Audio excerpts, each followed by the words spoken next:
We welcome tonight Marcin Krzyzanovski, expert on the Middle East and the Warsaw Institute, answering our questions tonight interview on UATV English.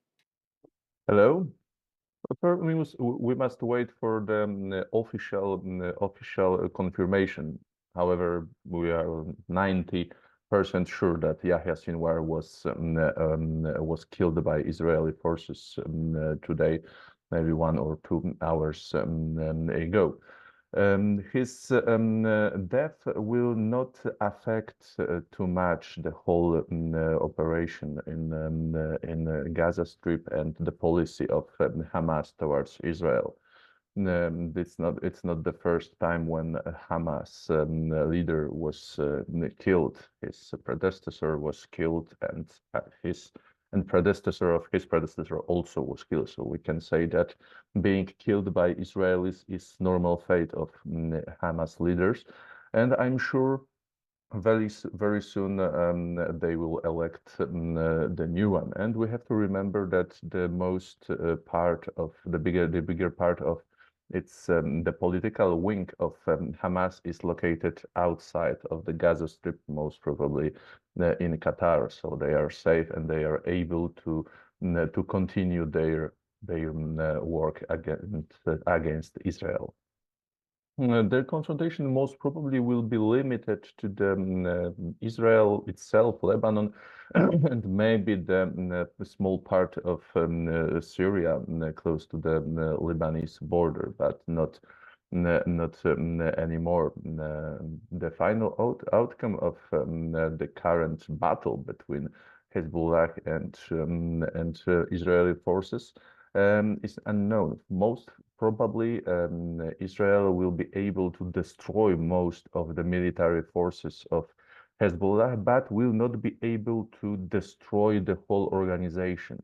Unfortunately, for Israel, the Hezbollah is very resilient, and it is part of a social fabric of Shia community and Lebanon. So it is impossible to get rid of Hezbollah only by military means, without, of course, committing genocide and occupation of the whole Lebanon. And I don't think Israel is politically ready for that. And even in the case of full scale of occupation of the southern Lebanon, most probably we will witness the repetition of the history. Israel occupied southern Lebanon in between 1982 up to 2000, then invaded Lebanon in 2006.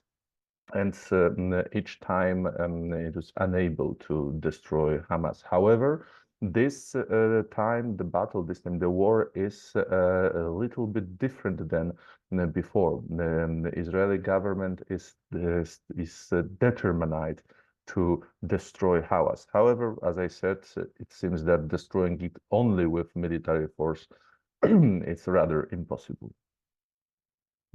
Unfortunately for the Ukraine, there are two big differences between Ukraine, Sky, and Israel. First of all, there is lack of political will to directly confront Russian air forces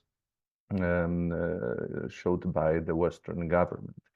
The second, Ukraine is much bigger than Israel, so it is much harder from logistical, for technical point of view to cover the whole Ukrainian territory. However, with a strong political will, which is lack at the moment, it would be at last cover the most part of Ukraine. But as I said, the biggest problem is lack of political will.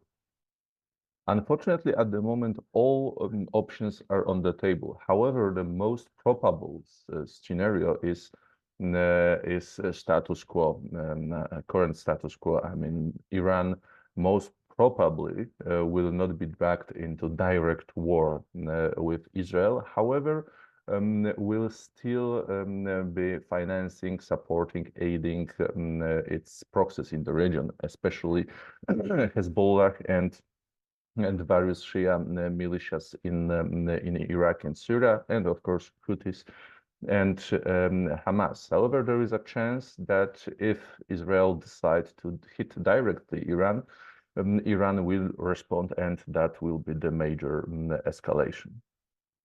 The most important thing is that Shia branch of Islam is a minority.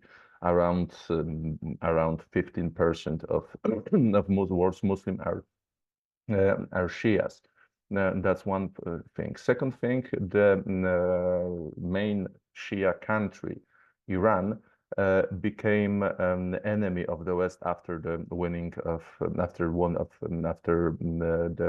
Islamic Revolution in 1979. Before that, this Shia country was a major ally of United States. But as the government changed, the attitude of the state also changed, and as the Iran is trying to position itself as a protector, as a champion of Shia world, it's supporting mostly Shia's Shia's organization, and to gain a support from the side of Iran, it is necessary to put anti-Americanism and anti-Westernism in the given agenda. Thank you very much, and do widzenia.